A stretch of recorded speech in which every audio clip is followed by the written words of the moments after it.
This is the 217 Recovery Podcast with Corey Winfield. Checking the microphone. It's going good. July 30th, 2020. Was that a song you were singing? No, I don't think so. It's got a little beat to it. This is the 217 Recovery Podcast. My name is Corey Winfield. I am your host. And Marnie Liston is co-host. Hello, hello. Joining me over there. And I got a new intro for you, obviously. I know, I like it. Yeah. It's going good. I swear I that's was a not song. singing, no. There's some kind of song in there. Maybe. Yeah. Well, you had a day off today and your day in recovery. Let's just get that out of the way. We'll check in real quick. How you doing? I'm doing good. Yeah, enjoy your day off? Work?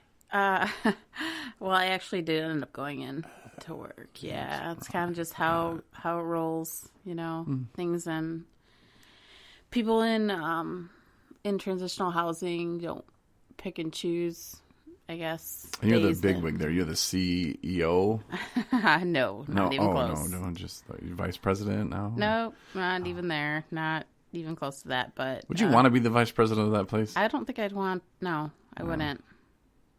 No, but my job is very important, and you know, it's not like people have issues from 9 to 5, Monday through Friday. So, yeah, and even though it was my day off, I had some stuff I had to attend to, so it wasn't a big deal. I went in for a few hours and got some stuff taken care of. So, yeah, recovery housing can be tricky, and it's kind of like radio.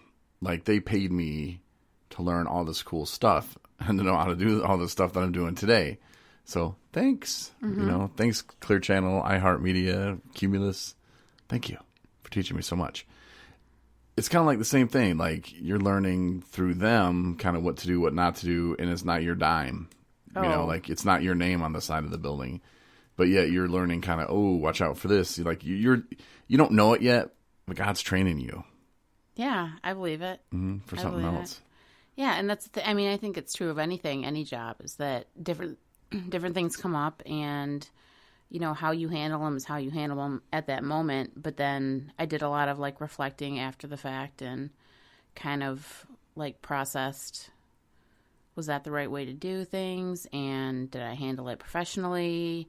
And could I have gone about it a different way? And were my words that I used right? And, you know, obviously there are guidelines and there's, you know, you follow the laws of, you know, well, there's the house issues, you know, there's guidelines of the house, and then those have to be abided by the residents, and then there's the law.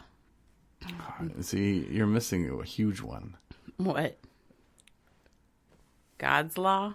Well, yeah, that too, but no. What one?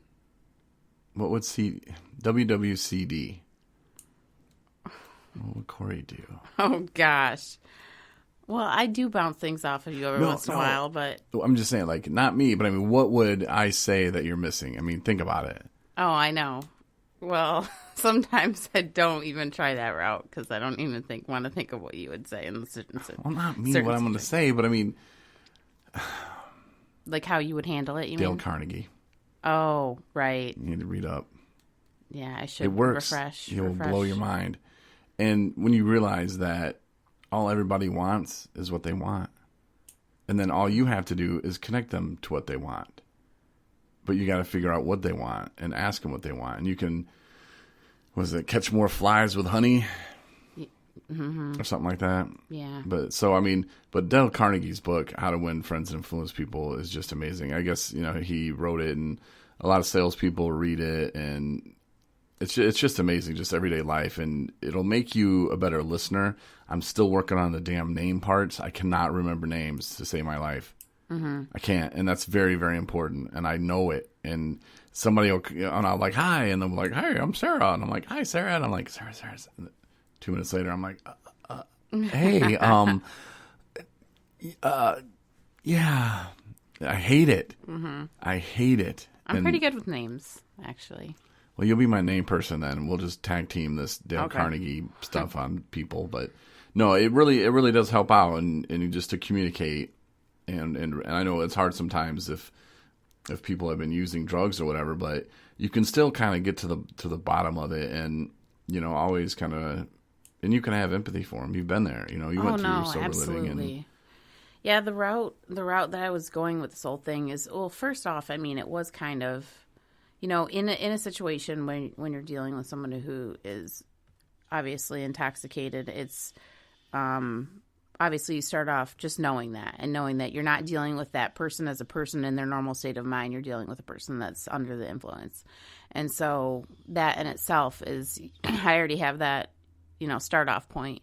But when you come to realize that sometimes there is they're past the point of trying to actually reason with them. You know what I mean? They're not really capable of having a conversation where there's going to be any sort of positive resolve, at that moment. And so it's better just to, do what needs to be done for the moment, all that could be done, and then just leave it alone, until that person, comes around and sobers up. So that's kind of how I had to handle it. And, it's unfortunate, but like you said, I mean, we have no control over, anyone of when they decide to, pick up. And the circumstances being what they were, is there are other people that are affected by that situation. And so that needed to be addressed and dealt with. And so it was, and, that's, and then there's, of course, the follow-up paperwork and all of that good stuff. But I mean, at the end of the day, we want to help people. We want to get to people to be where they need to be. And for this individual, it's she needs more accountability. She needs more. Well, you're being. What am I being? I don't know. Too corporate. Well, I have to be. Want to hear a funny story? Sure. Okay. I got kicked out of sober living in Grand Rapids. Mm-hmm. I guess that's not really a funny story, but it kind of is. I first was living in this sober living house. Was the only white dude, and no, there was another white dude, and he was really weird. And not that mattered, but it just kind of set the scene. And they had bed bugs, so I wanted to move houses, so I did. And I made a big old fuss about it. So I get over to this other house, and I had a roommate, and he left the next day. So I had the room to myself. I had a job interview to drive a forklift for I don't know, $12, $13 an hour, or whatever it was. And I went and I got the job, and I was not happy. I didn't want to drive a forklift truck. And hey, man, if some people, that's what they love to do. But for me, radio for 20 years and wanting to go back to school, but not really wanting to go back to school. And so I landed this job. Yay, I'm excited. So on the way home from landing this job, I stopped at the Stowe. Got me some liquor. And I'm like, well, dude moved out. I can just chill up there, man. I really don't want to go to this orientation the next day. I was not feeling it. So I went up to the room and I started drinking. And I brought another bottle in there that I could pee in, a 2-liter or something. I dumped it out so I didn't have to keep running back and forth to the bathroom, so that people I didn't have to run it. It would cut down on running into people in the hallway. I just thought that was a brilliant idea. And I had a little tablet that I would watch movies on, so I thought it was good. And somehow Jesus called my mom and said, Sandy. I don't even know how my mom got the lady's name or number or where she even found out where I was living, really. And my mom called the owner of the house and was like, hey, I'm pretty sure Corey's drinking. And the lady was like, well, you pretty sure? Did he call you? And she's like, no. He's not returning my messages. So I'm pretty sure he's drinking. You might want to go check on him. Well, that was it then. Yeah. That's what tipped her off. So the lady comes over, and I think it was 2/5 or something. And one of them wasn't really open. And the lady comes in, Corey, can I talk to you? And I'm like, oh, Jesus. And I'm like, oh, this isn't good. She's like, your mom called. She's worried about you, and she thinks you're drinking. And I'm like, oh, does she? Okay. Are you drinking? And at this time, I'm sure it was just coming out of me like a fire truck, just. Mm-hmm. And I just looked at her and said, yeah, I am. She was like, okay, well, you're going to have to leave right now. I was like, right now? And she's like, yep, you can't stay here if you're drinking. It's like, okay, well, let me just go to the bathroom real quick. And I got up from the bed, and I had the bottle underneath the blanket. So I grabbed the bottle and the blanket, which probably looked really weird. Why is he going to the bathroom with a blanket? So I'm like, yeah, let me go. Maybe I acted like I had just underwear on or something. And, hold on just a minute. And wrapped around, went in the bathroom, and I slammed the rest of that vodka. And, oh, my gosh. Oh, my Lord. It was like, by the time I stepped out of that bathroom and went back to the room, it was like, whoo. It took a minute 40 to hit me. Pow. My bloodstream was like, woo. And so I'm grabbing up my stuff, and she's like, yeah, you're not a bad person, blah, blah. So I go out there, and I told the guys, I'm like, yeah, you can keep the food, man, whatever. Like, I'm not trying to do that. And I get to my car, and I realize I cannot drive anywhere. Mm-hmm. So the lady comes out, because I'm sitting in my car, and she comes out, and she's like, you got to get out of here. And now she turns to mean lady. Once I'm out of her property, that's when she turned mean. And I was like, well, I don't know where I'm supposed to go. I can't drive. I'm drunk. And she's like, well, I don't care what you do, but you got to get out of my property. And I was like, yeah. And then I made up the stupid story. I was like, well, I was really undercover. And I was, oh, man, I'm sure I sound like a complete idiot. And I was like, I'm writing a book. And guess what? You're going to be in my book. And, how you treat people. And I don't know, whatever the hell I was rambling on with. It was just... I'm very embarrassing. Oh, my God. I can kind of laugh at it now, but oh, my God. If I was there to see myself do it, I probably would have been like... So where did you end up? Did you end up... She let you stay? No, she ended up calling the police. And in Grand Rapids, the police have better things to do than come make some drunk guy drive his car off of some property into a road. They were like, well, as long as he knows better than to drive, as long as he's not driving, I mean, we'll put it on our list of things to do tonight, but it's going to be at the very bottom, to make this guy leave. And so the lady was really frustrated then when she realized the police weren't going to help her, because I wasn't doing anything wrong. I wasn't yelling. I wasn't trying to get the other guys to drink with me. I was just sitting in my car. And I knew better than to start my car. So, I mean, it wasn't like they could get me with anything. It just maybe...